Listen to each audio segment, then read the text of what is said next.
అన్నీ ఉన్న అల్లున్నొట్ట శనుందంట అన్నట్టు మన దగ్గర అన్నీ ఉన్నా కూడా మనల్ని అమెరికాలోకి రానివ్వరు.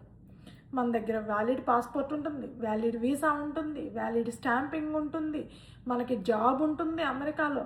మన మీద ఎలాంటి క్రిమినల్ రికార్డ్స్ ఉండవు, మనది అంత పర్ఫెక్ట్గా ఉంటుంది. అయినా కూడా మనల్ని అమెరికాలోకి రానివ్వరు. పోర్ట్ ఆఫ్ ఎంట్రీలో ఆపేస్తారు. ఎందుకు అనుకుంటున్నారా? మనం ఇండియాకి వెళ్ళి లాంగ్ లీవ్లో ఉండి ఇండియాలో వర్క్ చేసి అమెరికాలో పేరోల్ రన్ అయ్యి అమెరికాలో మనం శాలరీ తీసుకుంటే అది ఇల్లీగల్ అయ్యే అవకాశం ఉంది అని చెప్తున్నారు. ఎందుకు అని అంటే సిబిపి అంటే కస్టమ్స్ అండ్ బోర్డర్ ప్రొటెక్షన్ వాళ్ళకి మనల్ని అడ్డుకునే అవకాశం ఉంది. మనం లేకుండా మన పేరోల్ ఇక్కడ రన్ చేయడము, మనం శాలరీ తీసుకోవడము వేరే కంట్రీలో ఉండి అది తప్పు. కాబట్టి దానికోసం మన కంపెనీ మనకి లీగల్గా కొన్ని డాక్యుమెంట్స్ అయితే పంపించాల్సి ఉంటుంది, విత్ అన్ని క్లియర్ ఎవిడెన్సెస్ తోటి.